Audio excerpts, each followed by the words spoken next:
Akash Inti, your favorite reflection of you. Or a reflection of you. Perhaps not favorite.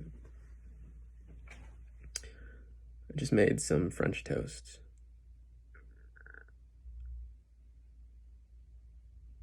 And I love it. French toast is amazing.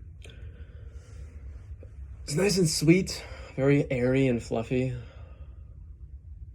I like the color to it, the light yellow and the speckles of brown that make it look like it's cinnamon. Really can't tell if it's cinnamon or if it's just the browning of the bread.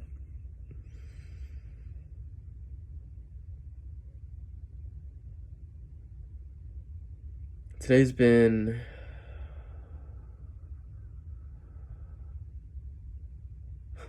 funny. I noticed how my sleep schedule is like totally inverted. In other words, I'm like almost awake all night, but then during the days, I'm like pretty much asleep, at least until around noon. It's funny to me how my sleep schedule has changed, or how it's just completely gone 180. Now, in many ways, it actually feels very natural. In other words, like I really enjoy that cycle of time, that chronobiology cycle, that waking up and sleeping almost at the opposite times of most of the world. It can have negative consequences, I suppose, in the sense at least of transacting or making sure that I get business done. But at the same time, I only get more efficient and effective business done, is what I've realized. In other words, I'm not spending that time doing meaningless things, or at this particular juncture in time, I don't need to be interacting with people during the day, so it almost doesn't matter. It almost is like I've designed my life such that if I'm awake only nocturnally, I'm okay. Is that going to continue for the rest of my life? Likely not, but who knows?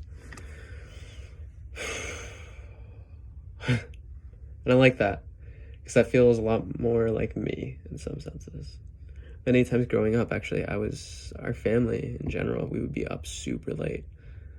It's not uncharacteristic to have my brother, my mom, my dad, all of us up easily at midnight, 1 a.m., 2 a.m. before we go to bed and wake up for the next day. So it was just something that was interesting, yet at the same time, I always had to go to school at like 7 a.m. or 6 a.m. and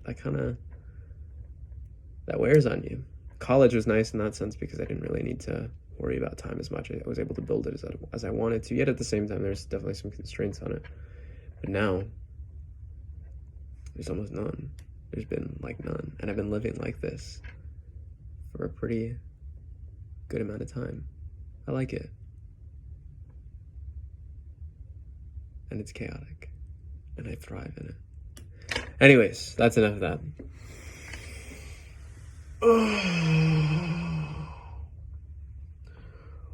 The other things I've been focusing on have really been this new business. The cool thing is, this is a thought that I had earlier today.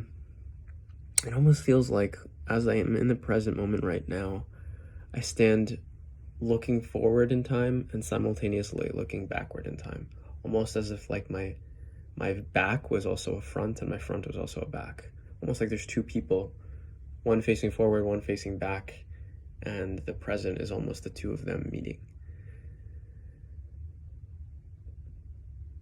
And these two people are telling stories. So the one facing forward is telling the story of what it's going to happen next, what the next moment looks like, what it's experienced like in terms of the senses, in terms of the smell, and sense of the sounds, the tastes, the touch.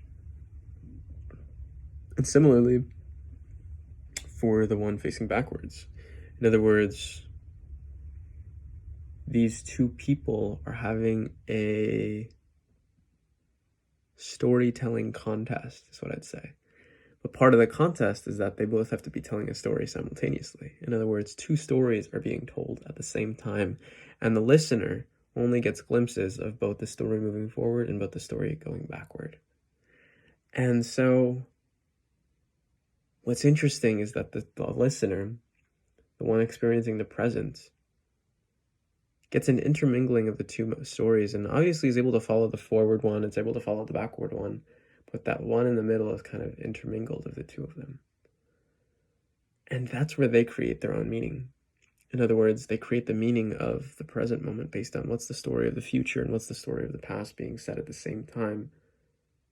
And from there, what's the story of the present? Anyways, this is what I leave you guys with. Keep up, thrive, stay sexy.